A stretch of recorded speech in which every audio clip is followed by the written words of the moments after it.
Et yo les amis, c'est Anouk, c'est le mec, on se retrouve pour une nouvelle vidéo où je vais vous donner mon avis sur la marque Rhinoshield. Donc personnellement, j'ai acheté une coque, c'est leur coque de base, les plus solides apparemment. De toute façon, je vous mets toutes les captures d'écran ici. C'est de la collab Naruto, donc c'est la coque Lakatsuki, je pense que vous l'avez reconnu. J'ai changé des petits boutons, c'est des boutons personnalisables, donc moi je les ai mis en rouge pour que ça soit sorti à là. J'ai aussi pris un écran de protection 3D, donc en gros ils vont prendre la forme de l'écran. Souvent maintenant les nouveaux téléphones, vous savez, ils ont un écran qui est un peu arrondi sur les côtés, donc là ça prend vraiment la forme de l'écran. Là on voit pas, mais en gros si vous voulez ici ça se tord un peu sur les côtés. Et en dernier j'ai aussi pris une coque pour les AirPods 2, donc toujours la collab avec Naruto. Donc je vais vous donner un peu les avantages et les défauts de la marque Rhinoshield, puis je vous finirai par vous donner mon avis comme d'habitude. Donc déjà, le premier avantage, c'est vraiment qu'il y a plein de designs. Je vous affiche ici les captures, mais vous voyez qu'il y a plein de collabs et tout, avec plein de marques, des animés, par exemple Hunter x Hunter, Naruto. Il y a aussi des collabs avec des youtubeurs, comme Gotaga ou je crois même Squeezie. Enfin, il y en a pas mal, il y a vraiment beaucoup de collabs. Un autre avantage, c'est qu'elles sont vraiment super solides, comme on l'a vu dans les célèbres partenariats avec Joyka. Voilà. Donc vraiment si vous les faites tomber sur des graviers, des trucs comme ça se cassera pas, donc au moins on sait que c'est solide quoi. Ça c'est un avantage quand même, surtout quand on a un téléphone à 300 000 balles. Maintenant les nouveaux téléphones ils sont super chers, donc je vous conseille vraiment de mettre une coque comme ça, parce que si vous le faites tomber ça risque de vous coûter cher. Un truc c'est qu'elles sont durables. Par exemple des fois quand on achète des coques sur Amazon à 5 euros, vous savez des fois le plastique commence à devenir pourri, il se râpe un peu, enfin c'est n'importe quoi.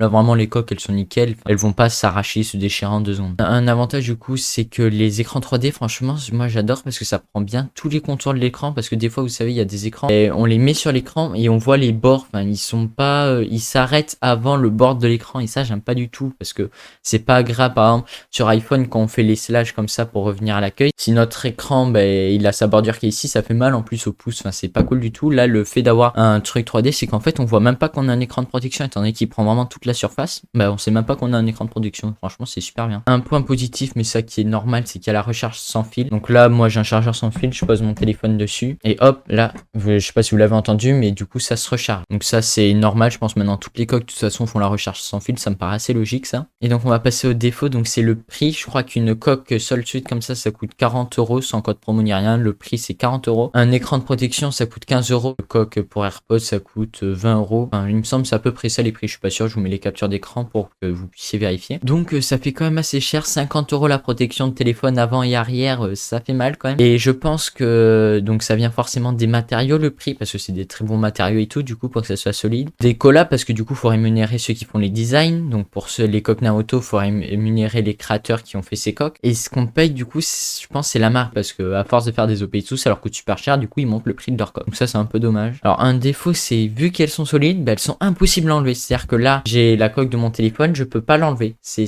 je veux l'enlever, j'ai essayé une fois, hein. J'ai mis une demi-heure à l'enlever je crois. C'était horrible. Du coup maintenant je l'enlève plus. Si vous voulez mettre des billets dans votre coque et tout, comme moi je faisais avant quand j'avais une coque pourrie, là c'est impossible parce que vous pouvez pas l'enlever votre coque, donc bon courage à vous. Alors un défaut qui est un peu chiant, c'est que du coup ça fait un peu tel de chantier le téléphone. Vous voyez que là j'allume l'écran, donc ça fait toute la surface normale, mais on voit qu'il y a des grosses bordures quand même. Ça fait un peu, oui c'est ça, téléphone de chantier. On a l'impression d'avoir un énorme téléphone et tout qui doit être super bien protégé, et du coup je trouve que c'est un peu un défaut. Et un autre défaut justement avec cette coque, c'est que là, donc je pense pas que vous le voyez bien, mais ici il y a marqué Rhinoshield en super gros, bien gravé et tout.